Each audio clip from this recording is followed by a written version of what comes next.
ఛత్రపతి శివాజీ మహారాజ్ ఈ పేరు వినగానే మనకు గుర్తొచ్చేది ఒక గొప్ప యోధుడు. కాని ఆయన అంతకు మించి ఒక అద్భుతమైన వ్యూహకర్త. ఆయన అసలు బలం కత్తి పదునులో కాదు, ఆయన ఆలోచన పదునులో ఉంది. మరి శివాజీ సైనిక మేధస్సు వెనుకోన్న ఆ రహస్యాలేంటో ఇప్పుడు చూద్దాం. సరే, ఇప్పుడు సూటిగా ప్రశ్నకు వద్దాం. అసలు శివాజీని చూసి ఆయన శత్రువులు ఎందుకంతలా భయపడ్డారు? ఒకసారి ఆలోచించండి. ఒకవైపు లక్షల సైన్యంతో అపారమైన సంపదతో ఉన్న మొఘల్ సామ్రాజ్యం, మరోవైపు కొన్ని వేలమంది సైనికులతో మొదలైన శివాజీ. అయినా సరే మొఘలులు ఎందుకు భయపడ్డారు? ఆయన దగ్గరున్న ఆ స్పెషల్ వెపన్, ఆ అసాధారణ ఆయుధం ఏంటి? సమాధానం చాలా సింపుల్. ఎందుకంటే ఆయన అందర్లా యుద్ధం చేయలేదు. అంతే. శివాజీ అప్పటి యుద్ధ నియమాలను ఫాలో అవ్వలేదు. ఆయనే కొత్త రూల్స్ క్రియేట్ చేశాడు. ఆయన పద్ధతి పూర్తిగా కొత్తది, ఎవ్వరూ ఊహించలేనిది. అయితే శివాజీ వ్యూహాలు ఎంత గొప్పవో తెలియాలంటే ముందు ఆయన ఎదుర్కొన్న ఛాలెంజ్ ఎంత పెద్దదో మనం అర్థం చేసుకోవాలి. ఇదేదో రెండు రాజ్యాల మధ్య జరిగిన యుద్ధం కాదండి. ఇదొక చిన్న ప్రాంతీయ శక్తి అప్పటి ప్రపంచంలోనే one of the biggest military పవర్స్తో కలపటం లాంటిది. చూడండి, ఒకవైపు 1,500,000 సైన్యంతో వచ్చిన షాయిస్తా ఖాన్ లాంటి మొఘల్ సేనాపతులు, మరోవైపు ఒక చిన్న జాగీరుతో మొదలుపెట్టిన శివాజీ. ఇప్పుడు చెప్పండి, ఇలాంటి పరిస్థితుల్లో మామూలుగా యుద్ధం చేస్తే అది ఆత్మహత్యతో సమానం కదా? సరిగ్గా ఇక్కడే శివాజీ తన మైండ్ గేమ్ మొదలుపెట్టాడు. మరి ఆ మైండ్ గేమ్లో ఆయన వాడిన అతిపెద్ద బ్రహ్మాస్త్రం గనీమీకావా, అంటే గెరిల్లా పద్ధతిలో శత్రువుపై దాడి చేయడం. ఇది జస్ట్ ఒక టెక్నిక్ మాత్రమే కాదు, అదొక యుద్ధ ఫిలాసఫీ. గనిమీకావా అంటే సింపుల్గా దాడి చేసి పారిపోవడం మాత్రమే కాదు, స్పీడ్, సర్ప్రైజ్ వీటికి తోడు సహ్యాద్రి కొండల్ని, ఆ భూభాగాన్ని ఒక ఆయుధంగా మార్చుకోవడం. ఎంత పెద్ద సైన్యాన్నైనా సరే చిన్న దళాలతోనే మెంటల్గా, ఫిజికల్గా దెబ్బతీయడం, అదొక ఆర్ట్. ఈ వ్యూహం ఎంత పవర్ఫుల్ అంటే అంత సింపుల్గా ఉంటుంది. చూడ్డానికి ఇదొక 4 అంచెల పద్ధతి.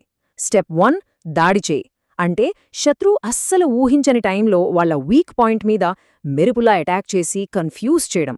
స్టెప్ 2 పారిపో, డ్యామేజ్ చేశామా వెంటనే వెనక్కి తగ్గాలి, శత్రువు తేరుకునే గ్యాప్ కూడా ఇవ్వకూడదు. స్టెప్ 3 డాక్కో, ఆ కొండల్లో అడవుల్లో కలిసిపోయి మాయమవ్వాలి. అండ్ ఫైనలీ స్టెప్ 4 తిరిగి దాడి చేయి, అప్పటికే అలసిపోయిన శత్రువు మీద మళ్లీ ఇంకో కొత్త ప్లేస్ నుంచి అటాక్. ఈ కంటిన్యూస్ అటాక్స్ వల్ల శత్రు సైన్యం ఫిజికల్గా కన్నా మెంటల్గా ఎక్కువ డ్యామేజ్ అయింది. శివాజీ వ్యూహాలు ఎంత సక్సెస్ అయ్యాయో చెప్పడానికి శత్రువు మాటల కన్నా పెద్ద సాక్ష్యం ఏముంటుంది? చక్రవర్తి ఔరంగజేబే స్వయంగా శివాజీని కొండ ఎలుకన్నాడు. కాని అది చిన్నచూపుతో అన్నమాట కాదు. ఆ మాట వెనుక ఉన్నది నిస్సహాయత, ఫ్రస్ట్రేషన్. సరే, గనిమీకావా అనేది దాడి చేసే వ్యూహం. మరి రక్షణ సంగతేంటి? మరాఠా సామ్రాజ్యానికి అసలైన రక్షణ కవచం శివాజీ కోటల వ్యవస్థ. ఆయన దృష్టిలో కోటలు అంటే కేవలం రాళ్లతో కట్టిన గోడలు కాదు, అవి సామ్రాజ్యానికి హార్ట్ అండ్ బ్రెయిన్ లాంటివి. ఆయన పాలన ముగిసే టైంకి శివాజీ కంట్రోల్లో ఎన్ని కోటలున్నాయో తెలుసా? 1 కాదు, 2 కాదు, సుమారు 240 నుంచి 280 కోటలు. ఇది జస్ట్ ఒక నంబర్ కాదు, సహ్యాద్రి పర్వతాల మీద విస్తరించిన ఒక స్ట్రాటజిక్ నెట్వర్క్ అది. ఈ కోటల్ని చాలా తెలివిగా ఉపయోగించుకున్నారు. అవి శత్రువులకు అందనంత ఎత్తులో ఉండే సేఫ్టీ జోన్స్, గెరిల్లా దాడులు స్టార్ట్ చేయడానికి లాంచ్ ప్యాడ్స్, సైన్యానికి కావలసిన ఫుడ్, వెపన్స్ స్టోర్ చేసుకునే గోడౌన్స్. అన్నింటికన్నా ముఖ్యంగా ప్రతి కోట నుంచి ఇంకో కోట కనిపించేలా కట్టారు. అంటే ఒక కోట మీద దాడి జరిగితే సెకండ్ల వ్యవధిలో సిగ్నల్స్ ద్వారా చుట్టుపక్కల అన్ని కోటలను అలర్ట్ చేసేసేవాళ్లు. భూమి మీద కోటలు, గెరిల్లా దాడులు సరే, కాని శివాజీ ఆలోచన కేవలం భూమి మీదే ఆగిపోలేదు. ఆయన తన వ్యూహాన్ని సముద్రం మీదికి, అలాగే సమాచారం మీదికి కూడా తీసుకెళ్లాడు. వాటిని కూడా తన ఆయుధాలుగా మార్చుకున్నాడు. శివాజీ అసలైన సీక్రెట్ వెపన్ ఏదైనా ఉందంటే అది ఆయన స్పై నెట్వర్క్. ఈ గూఢచారి వ్యవస్థ శత్రుల క్యాంపుల్లోకి కూడా వెళ్ళిపోయేది. వాళ్ల ప్లాన్స్ ఏంటి, వాళ్ల మూవ్మెంట్స్ ఏంటి, వాళ్ల వీక్నెస్ ఏంటి అంతా ముందుగానే తెలుసుకునేవాళ్లు. ఈ ఇన్ఫర్మేషన్ సుపీరియారిటీ అనేది శివాజీ చేసే ప్రతి సర్ప్రైజ్ అటాక్ వెనుకున్న అసలైన పవర్.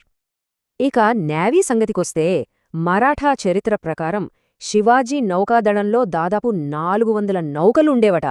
మన దేశ పశ్చిమ తీరాన్ని విదేశీ శక్తుల నుంచి కాపాడటానికి, సముద్ర వ్యాపారాన్ని కంట్రోల్ చేయడానికి ఒక స్ట్రాంగ్ నేవీ అవసరమని గుర్తించిన మొట్టమొదటి మధ్యయుగ భారత పాలకులలో శివాజీ ఒకరు. ఇది ఆయన విజన్కి పర్ఫెక్ట్ ఎగ్జాంపుల్. సరే, ఇప్పుడీ పాయింట్స్ అన్నింటినీ కలిపి చూద్దాం. శత్రువులు శివాజీని చూసి ఎందుకు అంతలా వణికిపోయారో ఇప్పుడు మనకొక క్లియర్ పిక్చర్ వస్తుంది. వాళ్ల భయానికి కారణం ఏదో ఒక్క స్ట్రాటజీ కాదు, అదొక కంప్లీట్ సిస్టమ్. 1. గనిమీ కావా వల్లే ఆయన ఎప్పుడు, ఎక్కడనుంచి, ఎలా అటాక్ చేస్తాడో ఎవ్వరూ ఊహించలేకపోయారు. 2. ఆయన కోటల నెట్వర్క్ని వాళ్లు ఛేదించలేకపోయారు. 3. ఆయన స్పై నెట్వర్క్ వాళ్ల ప్రతి కదలికని గమనిస్తూ ఉండేది. ఇక ఈ అన్నింటినీ కంట్రోల్ చేసే ఆయన లీడర్షిప్ వాళ్లని యుద్ధభూమిలో కన్నా ముందే వాళ్ల మనసుల్లో ఓడించేసింది. సో, ఫైనల్గా చెప్పేదేంటంటే, శివాజీ మహారాజ్ కేవలం ఒక గొప్ప యోధుడు మాత్రమే కాదు, ఆయనొక మిలిటరీ జీనియస్. ఆయన బలం కండల్లో కాదు, మెదడులో ఉంది. అందుకే శత్రువులు ఆయన సైన్యాన్ని చూసి భయపడలేదు, ఆయన మైండ్ని, ఆయన స్ట్రాటజీలను చూసి భయపడ్డారు. ఈ గొప్ప వ్యూహకర్తకు గౌరవ సూచకంగా మీరందరూ కామెంట్స్లో జయ శివాజీ అని తెలియజేయండి.